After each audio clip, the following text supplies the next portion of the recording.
دیکھیے کہ میرے بھائی ہمارے پاس ڈاکٹرز بھی ہیں، ہمارے پاس انجینئرز بھی ہیں، ہمارے پاس ایڈوکیٹس بھی ہیں، ہمارے پاس ججز بھی ہیں، ہمارے پاس سائنٹسٹ بھی ہیں، ہمارے پاس رئیس اور مالدار بھی ہیں، ہمارے پاس مسجدیں بنانے والے بھی ہیں، ہمارے پاس غریب بچوں کی شادیاں کرنے والے بھی ہیں، ہمارے پاس ملت کے لیے خدمت کرنے والے لوگ ہیں، اگرچہ کہ یہ سارے عہدیدار بڑے ہی فضیلت والے ہیں، عظمت والے ہیں۔ طبیب ہونا بھی ایک شرف کی بات ہے، انجینئر ہونا، قوم کی خدمت کرنا بھی ایک شرف کی بات ہے، وکیل ہو کر مظلوموں کی مدد کرنا بھی ایک شرف کی بات ہے، جج ہو کر انصاف کرنا بھی ایک شرف کی بات ہے۔ لیکن پیارے بزرگوں اور دوستو، یہ سارے شرف، یہ سارے مقام، یہ سارے مرتبے، یہ سارے منصب اور عہدے ایک طرف، اور اللہ کے کلام قرآن مجید کو اپنے سینے میں یاد کر کے رکھ لینا ایک طرف ہے۔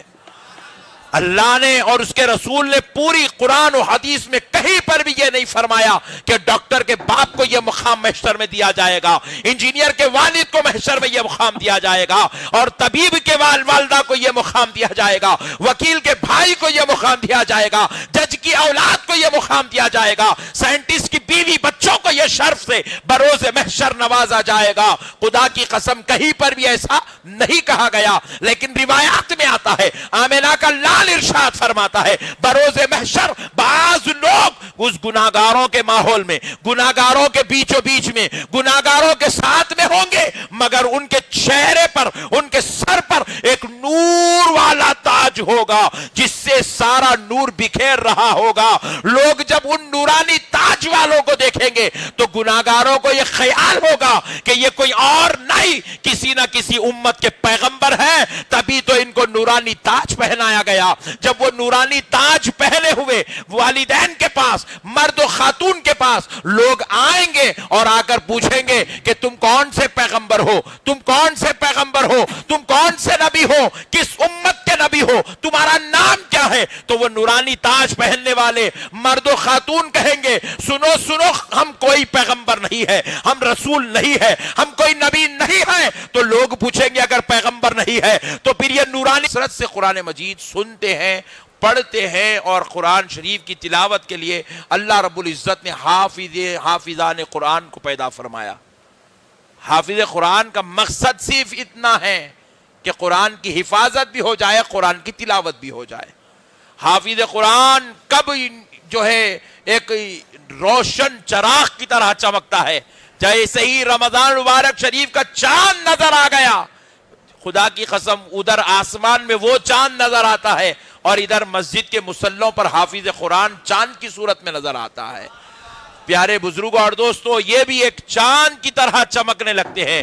پورا مہینہ حافظ قرآن کے ارد گرد اللہ کے بندے گھومتے پھرتے رہتے ہیں، کیونکہ یہ وہ شخص ہے جو ہمیں قرآن سے جوڑ دیتا ہے اور رمضان کی ساری برکتوں سے ہمیں مالا مال کر دیتا ہے۔ یہ وہ مبارک مہینہ ہے۔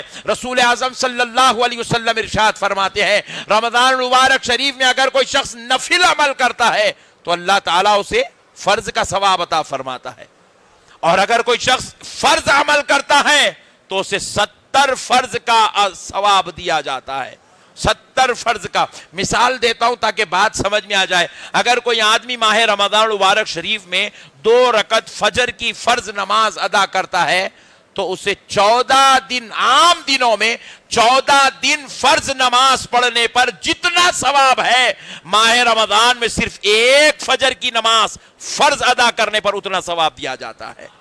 عام دنوں میں آدھا مہینہ آپ عبادت کر لیں تو جتنا ثواب، ماہ رمضان مبارک شریف میں صرف 1 نماز فرض ادا کرنے پر اتنا ثواب دیا جاتا ہے۔ میرے پیارے بھائیوں، اللہ کی رحمتیں اس ماہ مبارک میں اس قدر عام ہو جاتی ہیں، اس قدر عام ہو جاتی ہے، مگر افسوس اس بات کا ہے آج ہمارے معاشرے میں ہم دیکھ رہے ہیں ہماری نوجوان نسل ان چیزوں سے محروم ہوتی چلی جا رہی ہے، ان چیزوں سے دور ہوتی چلی جا رہی ہے۔ اللہ رب العزت نے ماہ رمضان مبارک کو قرآن سے جوڑ دیا۔ آج ہمارے پاس قرآن کا تعلق، قرآن سے تلاوت کا تعلق، قرآن سے محبتیں ہمارے پاس بالکل کمزور کمزور کمزور ہوتی چلی گئی۔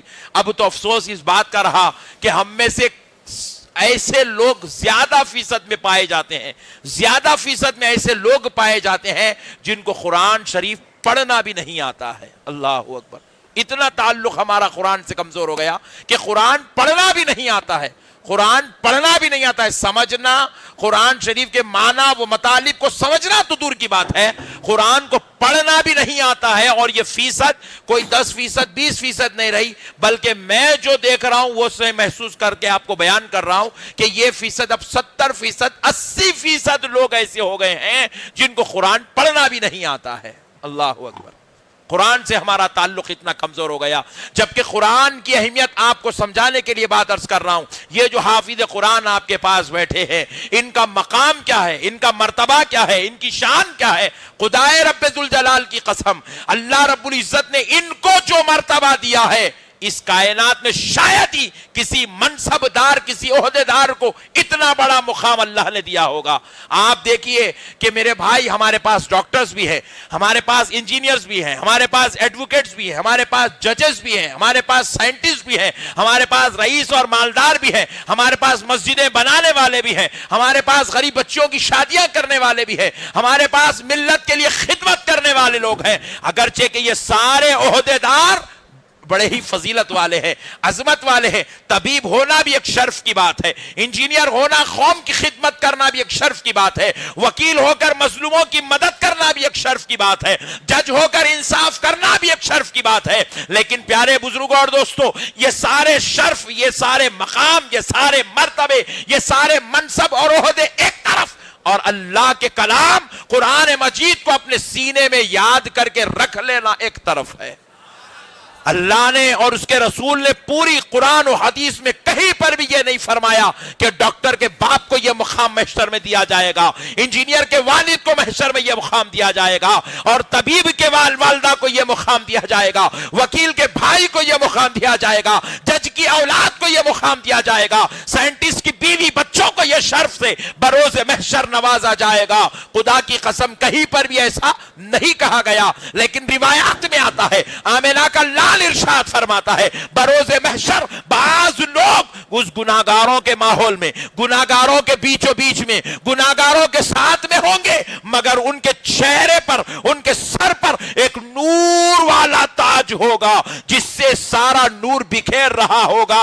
لوگ جب ان نورانی تاج والوں کو دیکھیں گے تو گناہگاروں کو یہ خیال ہوگا کہ یہ کوئی اور نہیں, کسی نہ کسی امت کے پیغمبر ہیں, تبھی تو ان کو نورانی تاج پہنایا گیا.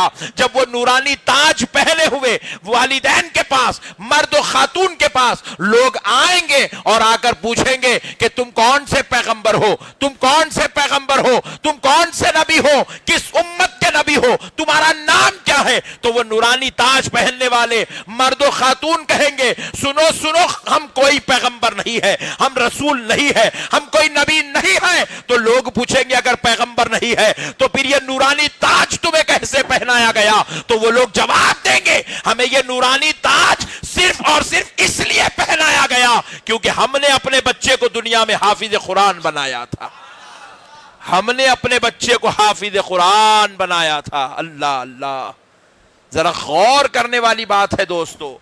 حافظ قرآن تو حافظ قرآن ہیں, ان کے ماں باپ کے ساتھ اتنا بہترین سلوک, اتنا بڑا عظمت و شرف کا معاملہ ہے, تو پھر آپ اندازہ کیجئے گا کہ اللہ نے کس کو ایسی فضیلت دی ہے.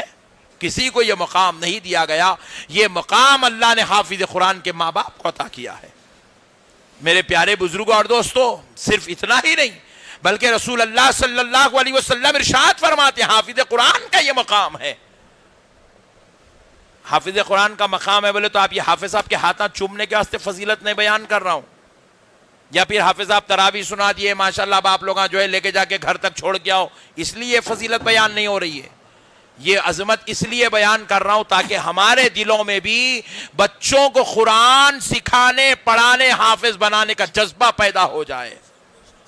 ہمارے اندر یہ جذبہ پیدا ہو, ہم خود بھی قرآن پڑھنا سیکھیں, ہم خود بھی قرآن کی تجوید, اس کے لوازمات کو جانیں, سیکھیں, سنیں, سمجھیں کہ قرآن ہے کیا چیز. میرے پیارے بزرگوں اور دوستو, نبی پاک رحمت للعالمین صلی اللہ علیہ وسلم ارشاد فرماتے ہیں حافظ قرآن کو بروز محشر اللہ اتنی اجازت عطا کرے گا, اتنا درجہ, اتنا بڑا بلند و بالا مقام عطا کرے گا کہ حافظ قرآن کو حکم ہوگا جاؤ تم اپنے خاندان کے کچھ لوگوں کو لے آؤ تاکہ تمہاری سفارش و شفاعت سے ان کو جنت میں جگہ دی جائے. حافظ قرآن کو اذن شفاعت ملے گا. اللہ اکبر. سفارش کی اجازت دی جائے گی. حافظ قرآن شفاعت کرانے کا حق رکھے گا. تو اب سنیے آقا علیہ السلام ارشاد فرماتے حافظ قرآن میدان محشر میں جائے گا, جا کر اپنے خاندان کے قبیلے کے ملنے جلنے والے گناہگاروں کو ڈھونڈے گا, اور ڈھونڈ کر ایسے لوگوں کو اللہ کے دربار میں لائے گا جن کے اوپر دوزخ واجب ہو چکی ہے. جو اتنے بڑے گناہگار تھے, دنیا میں اتنے خطرناک گناہ کیے تھے کہ ان کے اوپر دوزخ واجب ہو چکی ہوگی, ویسے لوگوں کو حافظ قرآن پکڑ کر لائے گا. تو اور وہ ایک دو نہیں ہوں گے بلکہ فرماتے ہیں ایسے 10 لوگوں کو حافظ قرآن لائے گا, اور اللہ تعالی صرف حافظ قرآن کی گزارش و سفارش پر ویسے 10 جہنمیوں کو جن کے اوپر دوزخ واجب ہو چکی ہے, حافظ قرآن کی سفارش پر اللہ انہیں جنت میں جگہ عطا فرمائے گا. اللہ انہیں جنت میں جگہ عطا کرے گا. سوچو وہ 10 لوگوں میں ہو سکتا ہے نانا نانی بھی ہوں گے, ہو سکتا ہے دادا دادی بھی ہوں گے, ہو سکتا ہے ماں باپ بھی ہوں گے, ہو سکتا ہے بھائی بہن بھی ہوں گے, ہو سکتا ہے بہن بہنوں ہی ہوں گے. ارے ایک حافظ قرآن اپنے خاندان کو جنت میں لے جائے گا. لیکن افسوس اس بات کا ہے آج ہمارا ذہن اس طرف ختم ہو چکا ہے. آج ہماری طبیعتوں میں صرف اور صرف دنیا دنیا دنیا دنیا دنیا بسی ہوئی ہے. میں ایک بڑی بات آپ سے عرض کرتا ہوں, آج